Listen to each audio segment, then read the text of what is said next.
Hey guys, मैं हूँ शीरीन और स्वागत है आपका मेरे YouTube चैनल बी एक्सप्लेनेशन पर। आज हम एक्सप्लेन करने जा रहे हैं कोरियन ड्रामा हार्टबीट के एपिसोड नंबर 6 को। तो एपिसोड के स्टार्टिंग में हमारी इन्हें दीदी वैम्पायर भैया से पूछती है, अगर मैं तुम्हारा पहला प्यार थी तो क्या तुम मुझसे फिर से प्यार करो? तो वैम्पायर भैया बोलते हैं, नहीं ऐसा नहीं होगा क्योंकि तुम मेरा पहला प्यार हायसुन नहीं हो। अब इन्हें दीदी पूछती है, तो फिर तुमने ऐसा पहले क्यों कहा था कि मैं तुम्हारा पहला प्यार हूँ? तो वैम्पायर भैया बोलते हैं, हाँ मुझे पहले ऐसा लगा था कि तुम ही हायसुन हो, पर अब मुझे ऐसा नहीं लगता क्योंकि तुम उससे बिल्कुल अलग हो और तुम्हारा ब्लड भी मेरे लिए पॉइजनस है। इस बात को सुनकर हमारी इन्हें दीदी तो बहुत ज्यादा शॉक हो जाती है और साथ ही साथ गुस्सा भी। इसके बाद इन्हें दीदी वैम्पायर भैया से पूछती है, तुम अभी घर क्यों हो? तुम्हें तो अभी अपने जॉब पर होना चाहिए। तो वैम्पायर भैया बोलते हैं, मैंने अपनी जॉब छोड़ दी है। इसके बाद हम फ्लैशबैक का सीन देखते हैं जहाँ वैम्पायर भैया वॉशरूम की सफाई कर रहे थे। तभी वहाँ प्रिंसिपल किसी के साथ फोन पर बात कर रहे थे। वो बोल रहे थे कि इन्हें नाम की एक टीचर को मैंने आज जॉब से निकाल दिया है, वो हर बात पर टांग अड़ाती। इस बात को सुनकर हमारे वैम्पायर भैया को गुस्सा आ जाता है और वो प्रिंसिपल के ऊपर पानी डाल देते हैं। वैम्पायर भैया की इस हरकत के बारे में जानने के बाद इन्हें दीदी पहले तो शॉक हो जाती है, उसके बाद बहुत ज्यादा खुश हो जाती है। वो बोलने लगती है, तुम्हें प्रिंसिपल के ऊपर टॉयलेट का पानी गिराना चाहिए था। अब हम रात को इन्हें दीदी को देखते हैं जो लैपटॉप में अपना कुछ काम कर रही थी। तभी उन्हें वैम्पायर भैया की बात याद आती है कि उनका ब्लड वैम्पायर भैया के लिए पॉइजन है। वो इस बात को याद करके काफी ज्यादा इरिटेट हो जाती है।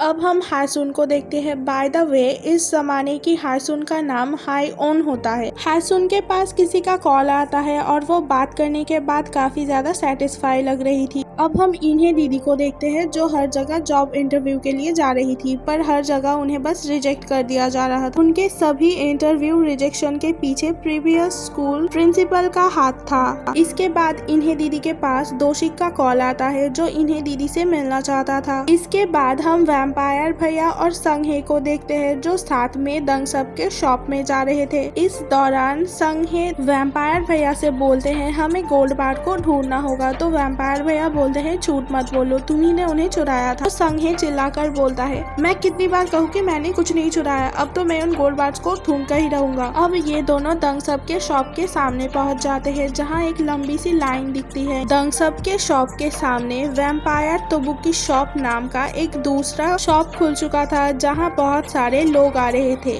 तो दंगसप बोलने लगता है, ये तो नाइंसाफी है, जबकि हम लोग रियल वैम्पायर है तो फिर ये लोग हमारे नाम से कैसे दुकान खोल सकते? दंगसप कुछ ज्यादा ही गुस्से में था क्योंकि पहले ही उसके दुकान में कोई भी कस्टमर नहीं आता था और अब तो बिल्कुल भी नहीं आने वाला। तभी वहाँ इस बिल्डिंग का ओनर आ जाता है जिसे दंगसप पूछते हैं, आप ऐसा कैसे कर सकते हो? आप मेरे शॉप के ठीक सामने ही किसी और को तोबुकी शॉप खोलने की परमिशन कैसे दे सकते हो? तो वो ओनर दंगसप को ही सुनाकर चला जाता है कि तुम्हारी तोबुकी तो होती ही बेकार है, तो लोग कैसे आएंगे तुम्हारी शॉप पर? इस बात से दंगसप को काफी ज्यादा बुरा लगता है। इसके बाद हम इन्हें दीदी को देखते हैं जो दोशिक से मिलने आए थे। यहाँ दोशिक को पता चलता है कि इन्हें दीदी के सारे इंटरव्यूज बेकार गए थे और वो हर इंटरव्यू में रिजेक्ट हो गई थी। तो दोशिक इन्हें दीदी से बोलने लगता है, क्यों ना हम दोनों एक बिजनेस पार्टनर बन जाए?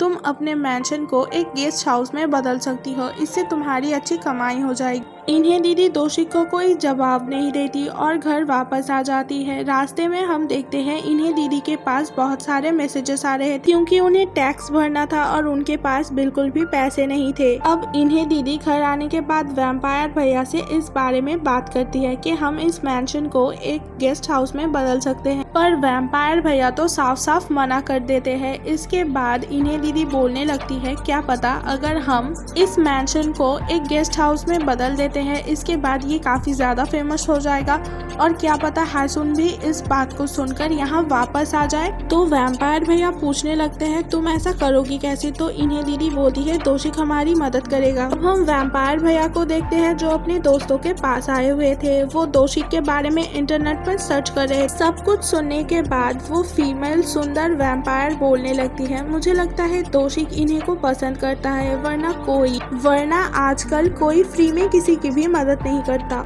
ये बात वैम्पायर भैया को भी सही लगती है क्योंकि उन्होंने पहले भी दोशिक और इन्हें दीदी को साथ में देखा था, जो साथ में काफी खुश लग रहे थे। अगले दिन सुबह इन्हें दीदी दोशिक को कॉल कर बता देती है कि वो इस डील के लिए बिल्कुल रेडी है। इस बात से दोशिक काफी ज्यादा खुश हो जाता है और इन्हें दीदी को अपने ऑफिस मीटिंग के लिए बुलाते हैं। अब इन्हें दीदी मीटिंग में पहुंच जाती है जहां उन्हें प्रेजेंटेशन काफी ज्यादा पसंद आता है। दोशिक इन्हें दीदी को ड्रॉप करने के लिए जा रहा था, तभी वो बोलने लगता है, मैं कब तुम्हारे घर आ सकता हूँ क्योंकि मुझे मैंशन को अंदर से भी देखना है। तो इन्हें दीदी बोलने लगती है कि मैं श्योर नहीं हूँ, मैं स्योचुल यानी कि वैम्पायर भैया से पूछ के तुम्हें बता दूंगी। इस बात को सुनकर दोशिक काफी ज्यादा अपसेट हो जाता है। दूसरी ओर हम वैम्पायर भैया को देखते हैं जो इन दोनों को घर के अंदर से देख रहे थे। वो सोचने लगते हैं कि इन्हें को मुझसे प्यार करना ही होगा, तभी मैं एक इंसान में बदल सकता हूँ। अब मुझे इस बात पर फोकस करना होगा। अब हमें वैम्पायर भैया को इन्हें दीदी के साथ बात करते हुए दिखाया जाता है जहाँ वो बोलते हैं, मैं तुम्हें इस मैंशन को गेस्ट हाउस बनाने का परमिशन देता हूँ। तब इन्हें दीदी बोलती है, मैंने तो पहले ही कॉन्ट्रैक्ट पर साइन कर दिया है। अब इन्हें दीदी वैम्पायर भैया से बोलती है, एक दिन हमारे घर दोशिक आएगा क्योंकि उसे मैंशन को अंदर से भी देखना है।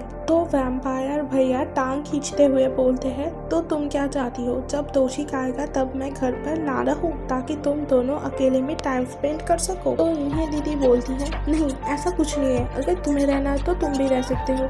इसके बाद वो दोशिक को कॉल कर बता देती है। अब दोशिक इन्हें दीदी के घर जाने वाला था तो वो काफी ज्यादा खुश होता है। अब हम संघे को देखते हैं जो दोशिक के ऊपर नजर रख रहा था क्योंकि उन्हें वैम्पायर भैया ने ऐसा करने के लिए कहा था। तभी वहाँ ली मिनहुई नाम का एक दूसरा वैम्पायर आ जाता है। ये ली मिनहुई संघे को डराने लगता है और इन दोनों के बात करते दौरान संघे बता देता है कि वैम्पायर भैया वापस आ चुके हैं, जिसे सुन के ली मिनहुई का चेहरे का रंग उड़ जाता है। अब हम दोशिक को देखते हैं जिसके साथ रेस्टोरेंट में हायून मिलने के लिए आई थी। हायून यहाँ बताती है उसे शेडेड वेसिस को खरीदना है, तो फिर दोशिक बताता है उस मैंशन को खरीदा नहीं जा सकता क्योंकि मेरी दोस्त वहाँ रहती है और वो इस मैंशन को एक गेस्ट हाउस में बदलना चाहती है। अब हम ली मिनहुई को देखते हैं जो एक आदमी का पीछा कर रहा था। वो इस आदमी को मारकर उसका खून पीना चाहता था। ये ली मिनहुई नाम का वैम्पायर एक बहुत ज्यादा बुरा वैम्पायर था।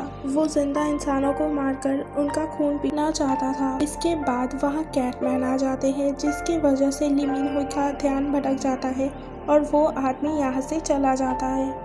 इसके बाद हम इन्हें दीदी को देखते हैं जो अपने घर की मेजरमेंट देख रही थी और इस काम में वैम्पायर भैया भी उन्हें हेल्प कर रहे थे। काम करते दौरान वैम्पायर भैया इन्हें दीदी के कुछ ज्यादा ही करीब आ जाते हैं क्योंकि इन्हें दीदी की आंखों में उन्हें अपना रिफ्लेक्शन क्लियरली दिखता था। अब दोशिक इन्हें दीदी को एक रेस्टोरेंट में आने के लिए कहता है जहाँ हायून पहले से थी। हायून बोलती है, मैं शेडेड वेसिस में कुछ ज्यादा ही इंटरेस्टेड हूँ, मैं इस मैंशन को गेस्ट हाउस बनाने में हेल्प करूंगी। मुझे लगता है, हायून बोलती है, पता नहीं क्यों पर उस मैंशन के साथ मेरा कोई पुराना नाता है, मैं इन्वेस्टर बनना चाहती हूँ। अब इन्हें दीदी घर वापस आ जाती है पर उसे हायून की बात कुछ ज्यादा ही अजीब लगती है, पर वो फिर भी इस बात को ज्यादा इम्पोर्टेंस नहीं देते। वो खुश होकर वैम्पायर भैया से बोलती है, हमें अपना पहला इन्वेस्टर मिल चुका है। और वैम्पायर भैया संघे से मिलने जाते हैं जहाँ संघे दोशिक के बारे में सारी इंफॉर्मेशन दे देता है और साथ ही में ली मिनहुई के बारे में भी बोलता है।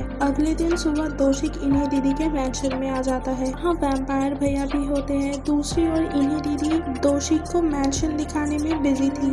इस दौरान दोशिक इन्हें दीदी के सर पर हाथ रख देता है जिसे वैम्पायर भैया भी दूर से देख रहे थे और वो काफी ज्यादा जेलस फील कर रहे थे। अब इन्हें दीदी दोशिक के लिए चाय बनाने के लिए जाती है जब वैम्पायर भैया और दोशिक दोनों आपस में बात कर रहे थे। यहाँ दोशिक वैम्पायर भैया से पूछने लगता है, आप दोनों के बीच रिश्ता क्या है, आप लोग साथ क्यों रहते हो?